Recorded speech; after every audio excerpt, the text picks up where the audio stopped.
Semuanya, hari ini kita akan membahas mengenai perkembangan situasi politik terkini yang ada di Indonesia, terkhusus tentang ramainya di jagat sosial media mengenai hashtag darurat sipil atau darurat berdemokrasi berlatar biru. Kenapa hal tersebut bisa terjadi? Dikarenakan adanya putusan daripada Balik DPR RI yang dianggap oleh segelintir orang, segelintir kelompok civil society, bahwasannya putusan daripada Balik DPR RI telah menganulir apa yang menjadi putusan daripada Mahkamah Konstitusi, yang dimana kita ketahui bersama bahwasannya putusan daripada Mahkamah Konstitusi ini memberikan keleluasaan dan kebebasan bagi para partai politik yang memang tidak ada dalam ambang parlemen threshold untuk bisa memajukan calonnya di pilkada di seluruh daerah, baik itu di DKI Jakarta, Jawa Tengah, Banten, Sumatera Utara, Sumatera Barat, intinya di seluruh wilayah yang ada di Indonesia. Tetapi putusan tersebut rupanya tidak diindahkan atau tidak diiyakan, atau dapat dikatakan dianggap oleh sekelompok masyarakat hari ini yang sedang memprotes atas putusan Balik DPR RI itu tidak memuaskan apa yang menjadi keinginan rakyat, sehingga seluruh stakeholder yang ada di Indonesia, terkhusus para aktivis, kalangan mahasiswa, kalangan tokoh pemuda, tokoh masyarakat, civil society ini sedang meramaikan hashtag tagar darurat sipil atau darurat dalam berdemokrasi berlatar biru.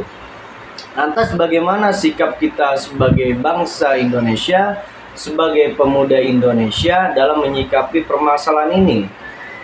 Nah, pada prinsipnya kita boleh-boleh saja berkomentar, memprotes apa yang menjadi sesuatu hal yang tidak sesuai dengan keinginan kita sebagai rakyat. Apalagi kita sebagai civil society itu sudah menjadi tugas daripada civil society yang memang tugasnya memberikan kontrol sosial terhadap apa yang menjadi keputusan pemerintah yang dianggap tidak pro terhadap rakyat.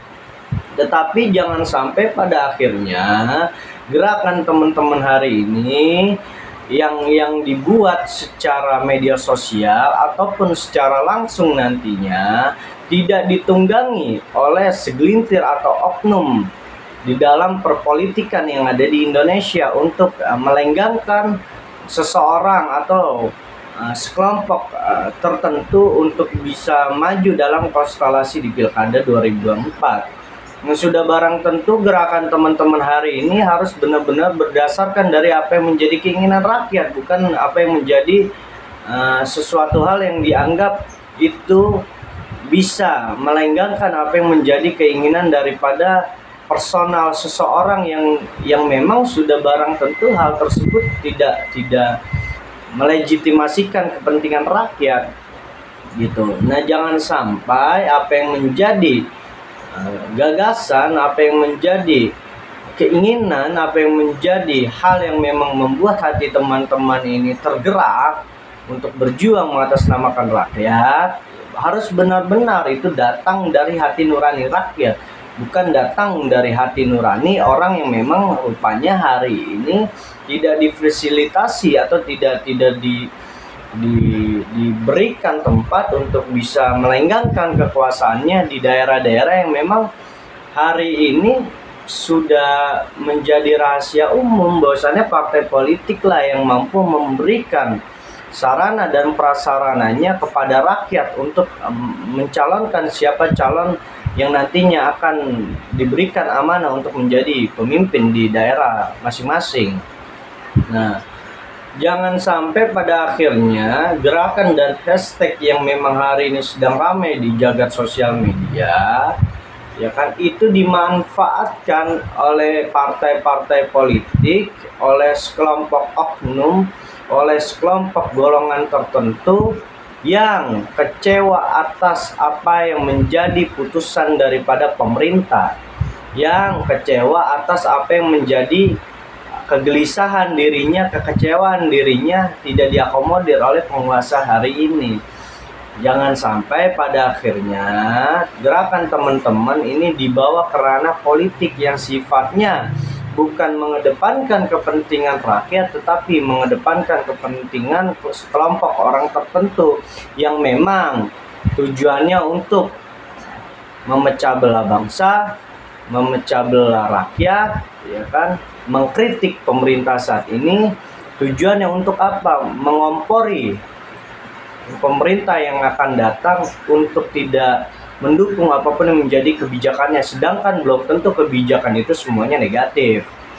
Jangan sampai isu ini digiring, ya kan, kepada hal-hal yang memang sifatnya itu jadi meluas.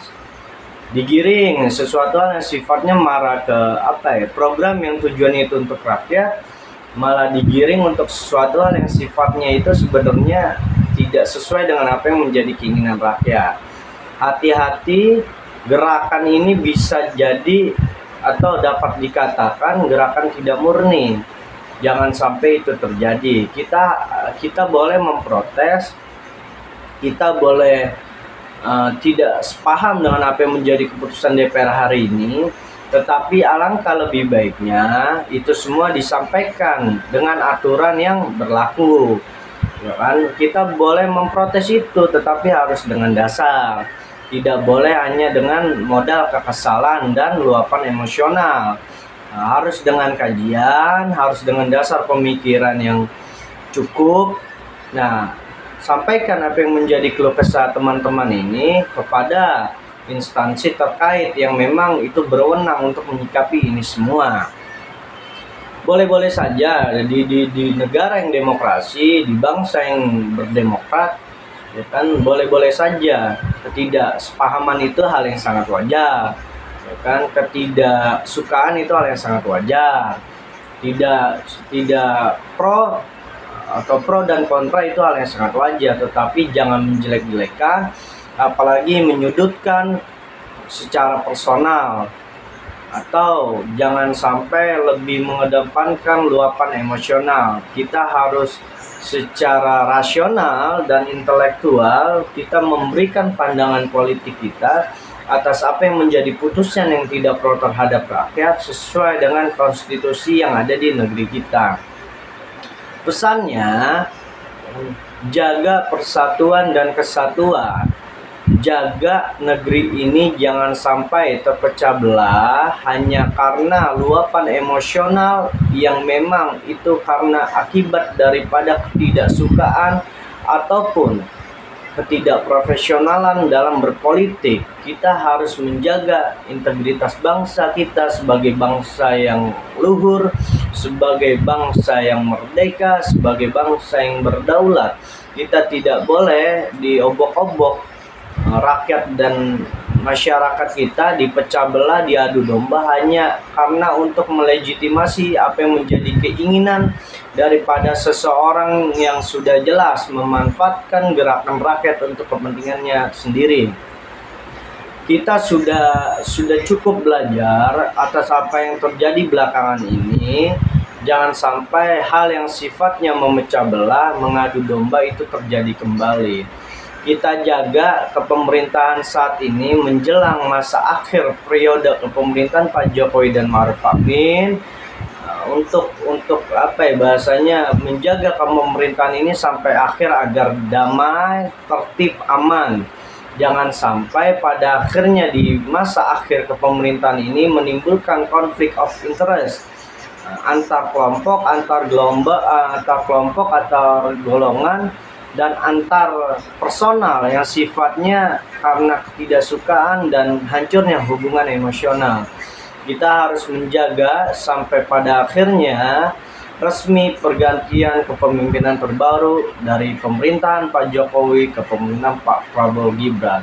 Sudah barang tentu pastinya di bawah kepemimpinan Pak Jokowi dan Ma'ruf Amin pasti ada hal yang sifatnya itu tidak bisa memuaskan semua pihak, tetapi kita harus melihatnya secara objektivitas, bahwasannya tidak semua apa yang menjadi kebijakan daripada pemerintahan Pak Jokowi itu tidak pro terhadap rakyat, tetapi ada pula kebijakan memang yang sifatnya itu pro terhadap rakyat. Yang namanya manusia, pemimpin juga manusia, sudah barang tentu ada luput daripada salah dan dosa ataupun khilaf, tetapi kita harus melihatnya secara menyeluruh.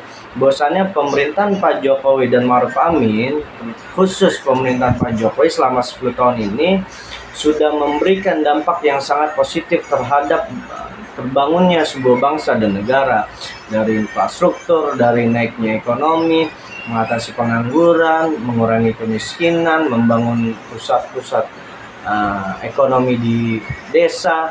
Itu sudah cukup baik. Tinggal bagaimana nanti pada akhirnya pemerintahan Pak Prabowo Gibran mampu melanjutkan apa yang menjadi hal yang sifatnya program-program unggulan dari Pak Jokowi yang bertujuan untuk kesejahteraan rakyat.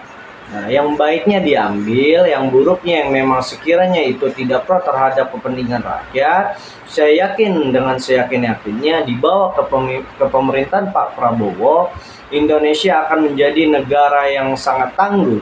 Indonesia akan menjadi negara yang sangat unggul. Indonesia akan menjadi negara yang ditakuti di dunia internasional. Pak Prabowo dan Pak Gibran akan membawa negara ini menuju Indonesia emas, yang dimana kesejahteraan sosial bagi seluruh rakyat Indonesia bukan hanya dijadikan sebagai amanah daripada undang-undang, tetapi akan dijalankan dengan sepenuh hati oleh kepemerintahan dari Pak Prabowo. Pak Prabowo akan memberikan rasa keadilan sosial bagi seluruh rakyat Indonesia. Pak Prabowo akan mengedepankan rasa kemanusiaan terhadap masyarakat Indonesia yang memang kan tidak mendapatkan kelayakan dalam menjalani sebuah kehidupan. Sudah barang tentu nantinya dibawa ke pemerintahan Pak Prabowo akan mengatasi kemiskinan, Prabowo akan mengatasi pengangguran, Prabowo akan mengatasi rasa kemanusiaan yang sifatnya itu untuk memberikan rasa keadilan sosial bagi seluruh rakyat Indonesia tanpa terkecuali. Sudah barang tentu Pak Prabowo memiliki track record yang sangat bagus. Beliau orang yang sangat nasionalis, orang yang sangat patriotisme, orang yang memiliki jiwa pemimpinan yang memang itu menjadi banggaan kita sebagai rakyat Indonesia. Beliau memiliki kapasitas yang cukup, beliau memiliki kapabilitas yang cukup, beliau memiliki rasa jiwa cinta tanah airnya sangat luar biasa. Tidak akan pada akhirnya Pak Prabowo ini mengkhianati bangsanya sendiri, sebab beliau dididik dari kecil untuk mencintai bangsa Indonesia dan juga rakyat Indonesia. Saya yakin dibawa ke pemerintahan Pak Prabowo akan mengatasi pengangguran, mengatasi angka kemiskinan, mengatasi angka putus sekolah, mengatasi stunting, mengatasi kelaparan. Intinya hal yang sifatnya mendasar di dalam kehidupan dalam bermasyarakat itu akan diatasi oleh kepemerintahan Pak Prabowo. Kita harus mendukung apa yang menjadi legitimasi peninggalan Pak Jokowi yang baik. Yang buruknya nanti akan diperbaiki oleh pemerintahan Pak Prabowo, tetapi yang baiknya harus kita dukung. Yang terpenting jaga persatuan dan kesatuan untuk keutuhan bangsa dan negara Indonesia ke depannya. Wabillahi taufiq walhidayah. Wassalamualaikum warahmatullahi wabarakatuh. Salam merdeka.